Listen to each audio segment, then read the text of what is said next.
Muito bem, irmãos, abra sua Bíblia no Salmo de número 22. Salmo de Davi, Salmo de número 22.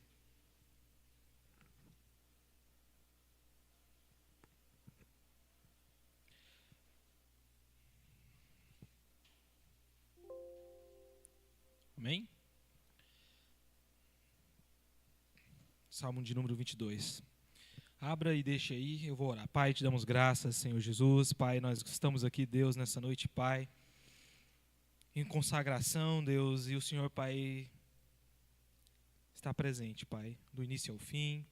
Tem nos honrado, Deus, com a Tua presença e a Tua maravilhosa graça, Pai. Em nome de Jesus. Obrigado, Jesus. Obrigado. Em nome de Jesus, amém. Abençoa, Pai, fala conosco. Todos acharam? Salmo 22. Mas Jesus é o centro, irmãos. Do início ao fim, nós temos louvado, falado, ouvido sobre Jesus. E o Jesus é o motivo de nós estarmos aqui. Se não fosse Jesus, nós não estaríamos aqui. E o Salmo 22, o Salmo de Davi, eu estava olhando para esse Salmo e ele fala sobre Jesus. E eu quero falar sobre Jesus essa noite. Se você quer ouvir sobre Jesus, você vai ouvir hoje. Porque eu acho que não tem outro nome que importe além do nome do Senhor Jesus. O nome que faz toda a diferença na nossa vida. E esse salmo aqui de número 22 é um salmo que vai falar sobre um momento que Davi está passando. Mas ao mesmo tempo ele vem falar sobre Jesus. Tem essa dupla aplicação, tem essa dupla realidade. Mas hoje eu não vou falar de Davi. Hoje o que importa é Jesus Cristo. Jesus Cristo, porque Ele é que é o centro. Mas se você olhar Atos dos Apóstolos, capítulo 2, versículo 30, vai falar que Davi era profeta. Davi era profeta. E que privilégio que Davi teve. E aqui no Salmo 22, esse profeta, ele vai falar de Jesus, e isso me chamou tanta atenção, irmãos, porque Davi, 1000 anos antes de Jesus morrer na cruz, ele já falava-nos sobre a morte de Cristo. 3000 anos atrás, Davi já estava cheio do Espírito Santo de Deus, ungido, e Deus lhe dando o privilégio, que talvez muitos de nós aqui hoje não temos, de conseguir ver Jesus. Estamos, às vezes, nessa vida, para lá e para cá, tentando ainda ver e entender isso que Davi vem nos falar nessa noite. E, o texto começa falando assim, versículo 1, meu Deus, por que me abandonaste?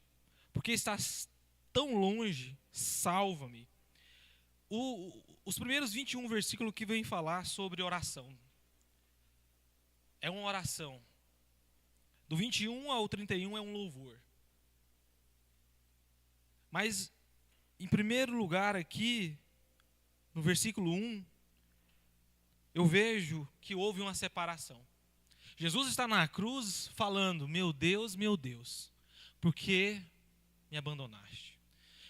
Isso é incrível, porque Davi, irmãos, está olhando para 1000 anos na frente, está dizendo as mesmas palavras que o Messias um dia diria. Davi está dizendo, olha, irmão, isso não é uma falta de fé da parte de Jesus. Meu Deus, por que me abandonaste? Isso não é um lapso na cabeça de Jesus, um grito desorientado do nosso Senhor Jesus na cruz. Não é. Você precisa lembrar que Jesus sempre viveu e sempre esteve na Santíssima Trindade. E houve um momento que Jesus lá na cruz, por mim e por você, ele se fez pecado. E por um breve momento ele está perdido, ele não está acostumado a não ser presença de Deus, a não ser Deus. Porque ele se esvazia de tal forma e Deus o abandona por um breve momento. Então isso aqui não é um lapso de fé de Jesus. Jesus nunca duvidou de Deus o Pai. Mas ele está sentindo profundamente essa diferença, essa falta naquele momento. E o versículo 2, olha aí. Meu Deus, eu clamo de dia, mas não me respondes. De noite, e não recebo alívio. Jesus sabia, irmãos, que Deus estava ouvindo. Jesus sabia que Deus estava ali. Mas por conta da glória e do ser e do caráter de Deus, Deus não respondia a Jesus. Os irmãos são sabidos, os irmãos vão se lembrar que Deus, ele não ama o pecado, ele odeia o pecado. E na cruz ali, Jesus está se fazendo pecado por nós. Mas Jesus está orando e Davi vem nos dizer que ele está clamando, mas Jesus sabe.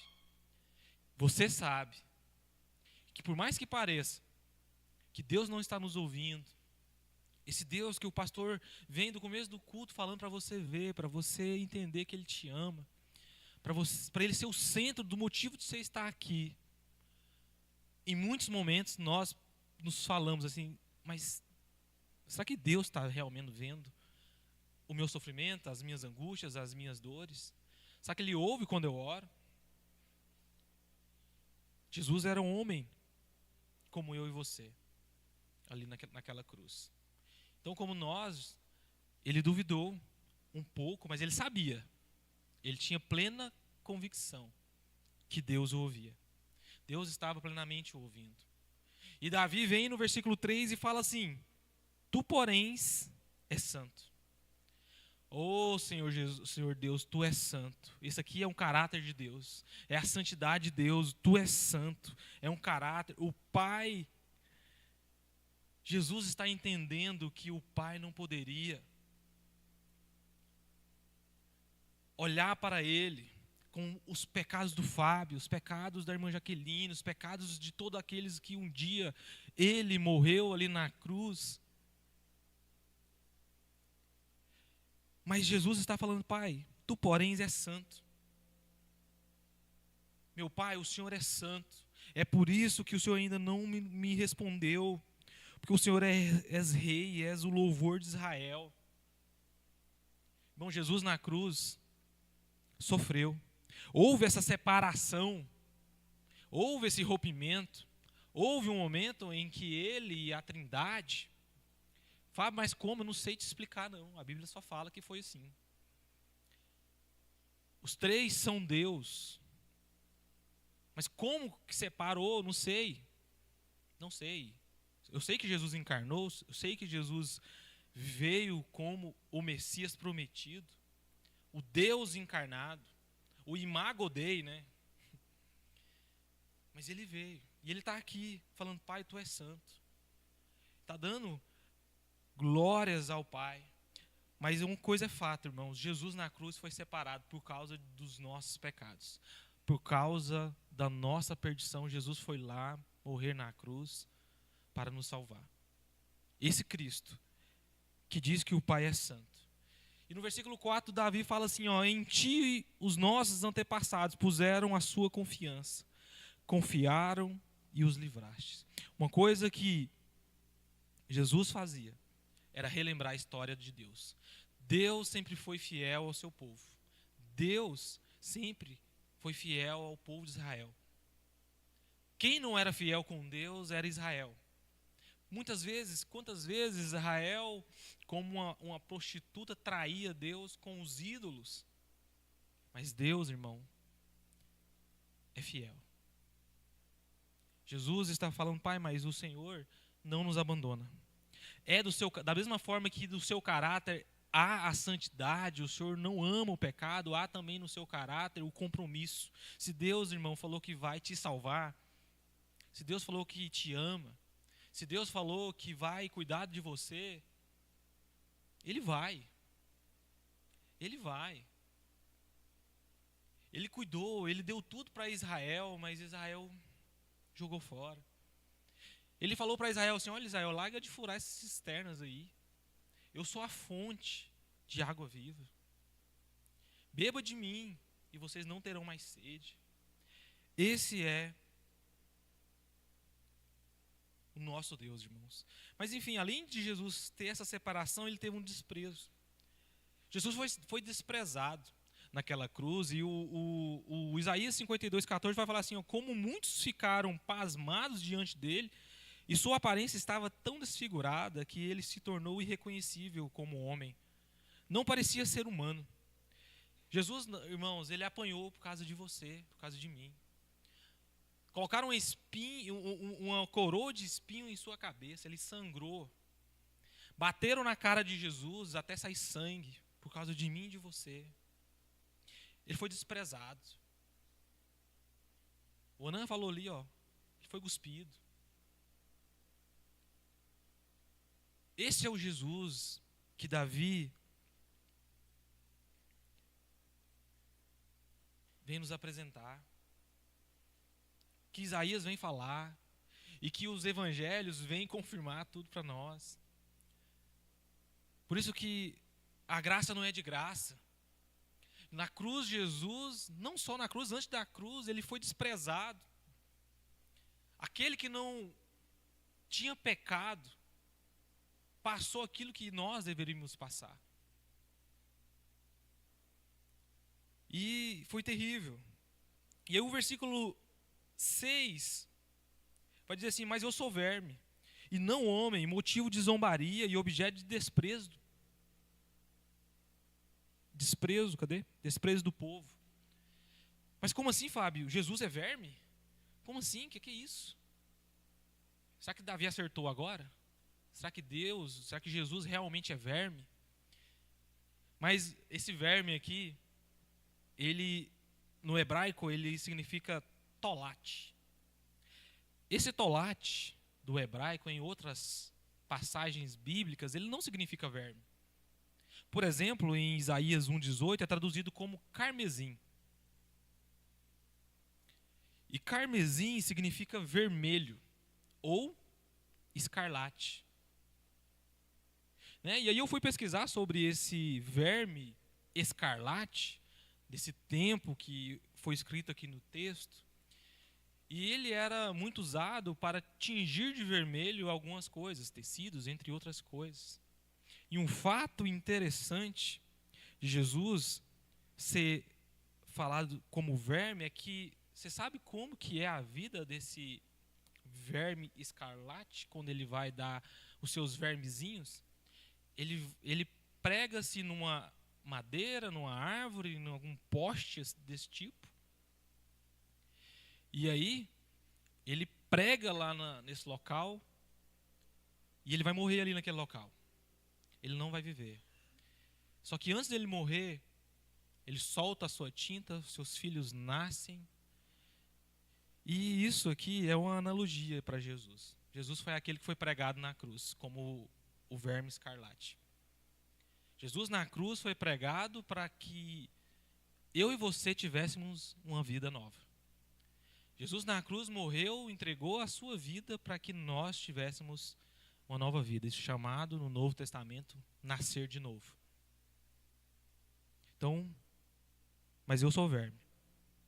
Eu sou como esse verme aqui. Eu fui colado, fui desprezado pelo povo, mas eu fui pregado na cruz. Eu não abandonei o meu povo. Eu morri na cruz para salvar todos aqueles que creem em mim. Caçoaram de mim todos os que me verem. Balançando a cabeça, lançam insultos contra mim, dizendo: recorra ao Senhor, que o Senhor o liberte, que Ele o livre, já que Ele lhe quer bem. E é engraçado que esse versículo aqui, o 8, que fala recorra ao Senhor, foi dito isso ao nosso Senhor Jesus. Foi dito. Ué, você não era o profeta? Chama o seu Deus agora. E as pessoas do mundo, irmãos, fazem isso com a gente. Fizeram com Jesus, fazem isso com a gente. As pessoas acham que a nossa fé, o nosso relacionamento com Deus é uma coisa meio que falsa, assim, sabe? Que tipo assim, eles creem de uma maneira falsa, né? Eles pensam assim que só porque a gente tem um Deus, esse Deus tem que fazer tudo por nós. Só porque nós temos um Salvador, um Criador de tudo que há, Ele tem que fazer tudo que é para nós. Mas não é assim. Deus não faz as nossas conveniências. E as pessoas são assim mesmo, elas nos desprezam. Elas veem a gente pecando e nos desprezam. Ah, você não é crente? Ela vê nós vindo para a igreja e nos despreza, como desprezou Cristo na cruz. Ela vê cada um de nós aqui na frente, como estava incrível, né? Eu estava vendo algumas crianças, não estavam entendendo ainda, mas um dia elas vão entender, em nome de Jesus. Elas riem daquilo que você e eu fez aqui na frente. Elas riem. Eles falam assim, eles são loucos. Eles nos desprezam, irmãos.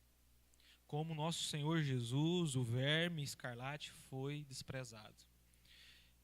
E a outra coisa que aconteceu aqui é a solidão. O nosso Senhor Jesus, ele foi abandonado. E o versículo 9 vai falar assim: contudo, tu mesmo me tiraste do ventre, me deste segurança junto ao seio da minha mãe. Desde que eu nasci fui entregue a ti, desde o ventre materno és o meu Deus. Jesus tinha esperança em Deus, desde o ventre da mãe dele. Isso é incrível, porque quando eu estou sendo pai agora, então tudo que fala filho, mãe, pai, eu estou vendo o texto agora, né? Às vezes a gente não repara, né? Mas agora eu reparo tudo. Mas é incrível como Jesus tinha a sua esperança em meio à solidão em Deus. E é incrível, eu me perguntava que nos momentos que eu estou sozinho, muitos deles eu não coloco totalmente a minha esperança no Senhor. Às vezes eu ligo para alguém, às vezes eu mando mensagem para o pastor, às vezes eu falo com o meu amigo, com a minha amiga. Mas eu esqueço que desde o ventre, o Senhor deste-me segurança, diz o salmista. Desde o ventre. Eu fico pegando a Sara Sura assim, ela já está dando um chutinho, sabe? Eu fico assim pensando, gente, o que será que está acontecendo aqui dentro? Será que vai viver? Aí eu oro por ela. Deus, guarda essa menina. Abençoa ela. A gente não sabe. Pode acontecer qualquer coisa. Não é verdade? Pode. Nós não estamos blindados com uma capa de proteção super especial porque nós somos servos de Deus. Nós estamos sujeitos a qualquer coisa. Mas os discípulos também fizeram isso. Os discípulos, né, lá em Mateus 26, 56, todos os discípulos o abandonaram e fugiram. O nosso Senhor Jesus ficou na solidão, na cruz, sofrendo por mim e por você. Né? O 12 e o 13 vai falar sobre hostes satânicas. Eu não quero me deter com isso. Mas vai falar sobre touros de Bazã, sobre leões. Né? Touros de Bazã, porque a terra de Bazã era muito conhecida pelos seus touros, né? Que eram muito selvagens e fortes. Né? Se encontrasse um touro de Bazã na frente, estava lascado. Mas, enfim, né? Eu não vou me deter aqui nessas hostes satânicas. Eu quero ir logo para o 14, para o sofrimento. O versículo 14 vai falar assim: como água me derramei, e como todos os meus ossos estão desconjuntados, meu coração se tornou como cera, derreteu-se no meu íntimo. Irmãos, o nosso Senhor Jesus foi pregado naquela cruz. Sofrimento. Ele foi perfurado em 4 locais: nas suas mãos, nos seus pés. Nosso Senhor Jesus sofreu. Ele está falando aqui, olha, como água me derramei. Depois que você derrama água, não tem mais o que fazer, irmãos. É igual o ditado que o pastor usa, né? Depois que o leite derramou, não tem como fazer mais nada. O nosso Senhor Jesus estava ali na cruz, sofrendo. E o versículo 15 vai falar: meu vigor se secou como um caco de barro. Você acabou de ouvir o que é um caco de barro. Todo mundo aprendeu hoje, né, pastor Zé, o que é um caco de barro. Você sabe o que é isso? Um caco de barro, quanto mais ele fica no sol, mais duro ele fica. E o nosso Senhor Jesus, lá na cruz, estava sofrendo, estava com o sol na sua pele, secando, fazendo-o morrer a cada momento. O Senhor Jesus, irmãos, ele sofreu. Sofreu por nós, sofreu por mim e por você. Até que chega no 16. O 16, né, eu acho incrível como que Davi, um homem... Nossa, cara, Davi fala assim: cães me rodeiam, um bando de homens maus me cercou. Perfuraram as minhas mãos e os meus pés. A revelação que Davi vê é incrível, irmãos. Muitos de nós aqui hoje ainda não encontraram o Senhor Jesus, não creem em Jesus, que essa morte de Jesus na cruz é o suficiente, é o preço que nós precisávamos para satisfazer a Deus. Mas Davi vê. Davi vê e eu me pergunto, como que Davi sabia disso? Como? É incrível. Mas é porque ele é profeta. Porque Deus o encheu com o seu Santo Espírito. É porque Deus o abençoou. O versículo 17 vai falar assim: posso contar todos os meus ossos, mas eles me encaram com desprezo. Nosso Senhor Jesus estava nu, irmãos. Praticamente nu diante dos seus ofensores. Ali, Jesus estava sofrendo, sendo humilhado. Imagina comigo, Jesus quase nu, na frente daqueles homens maus, o Filho de Deus, maravilhoso, sofrendo. Mas aí a gente chega no clímax do negócio. A gente chega aonde eu acho que é o clímax aqui do texto, é o versículo 19 ao 21. Versículo 19 ao 21 vai falar assim, ó: salva-me da boca dos leões e do chifre de bois selvagens, e tu me respondestes. Jesus Cristo, meio desse silêncio, de sofrimento, desprezo, de tudo isso, o silêncio do Pai foi quebrado naquele momento. Eu acredito, irmãos, que no coração de Jesus Cristo, após ele ter sido abandonado, houve um momento em que ele sabia que Deus o havia ouvido e que estava tudo bem. Que ele o ressuscitaria, que ele estava ali com ele. Por isso que o texto vem falar: e tu me respondeste. Aí o versículo 22, proclamarei o teu nome a meus irmãos na assembleia, te louvarei. E é o engraçado aqui, do 21 para o 22, já muda o negócio. O servo sofredor, aquele que estava sofrendo, sendo desprezado, começa a louvar a Deus. Mas eu te pergunto, o que aconteceu do 21 para o 22? Os teólogos, os estudiosos, vêm falar que esse é o intervalo da morte e da ressurreição de Jesus Cristo. Jesus, aqui no versículo 22, ele já está ressurreto e glorioso. E é por isso que termina a oração de Jesus e inicia o louvor. E aí no versículo 22 ele começa a louvar a Deus, glorificar ao nosso Senhor. Que todos tremam diante desse Deus que o ressuscitou. É incrível, irmãos, essa visão, esse olhar de Davi. E ele termina falando assim, ó: todos os confins da terra se lembrarão e se voltarão para o Senhor. E todas as famílias das nações se prostrarão diante dele, pois o Senhor é o reino. Pois do Senhor é o reino, ele governa as nações.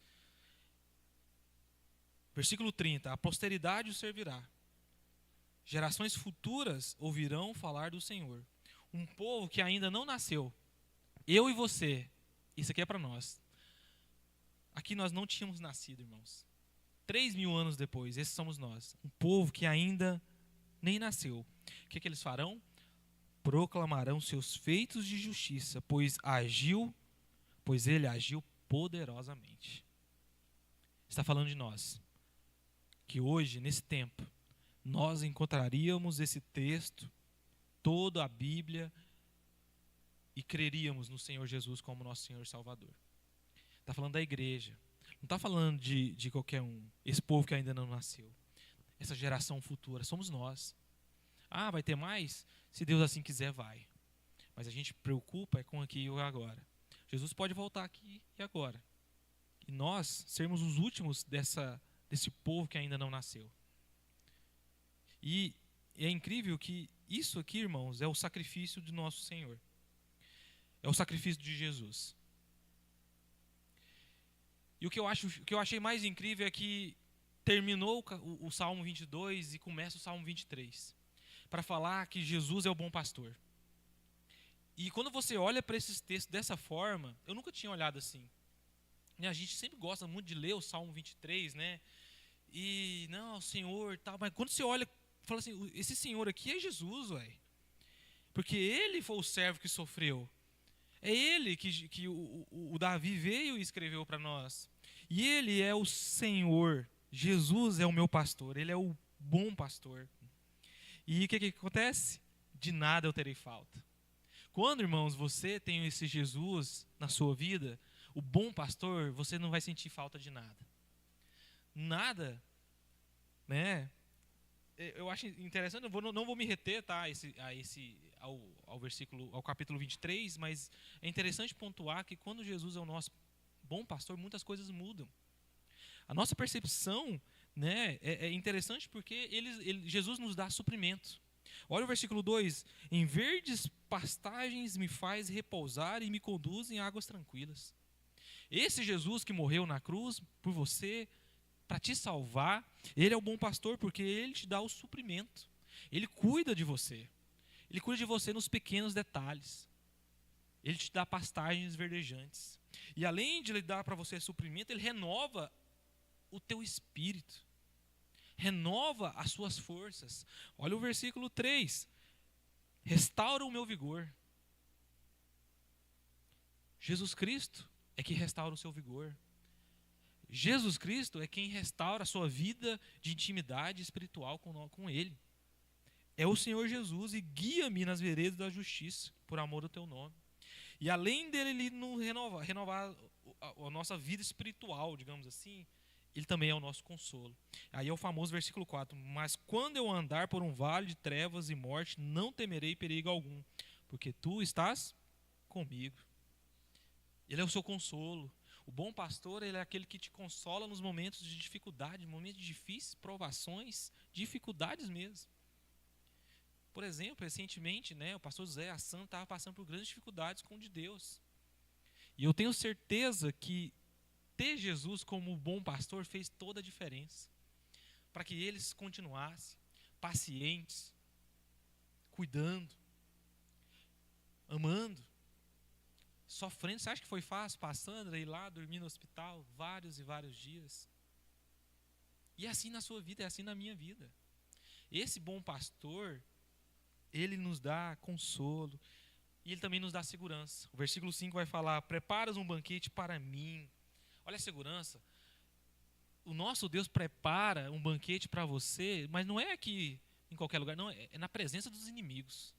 É segurança. Esse é o seu Deus, é o bom pastor, aquele que cuida de você.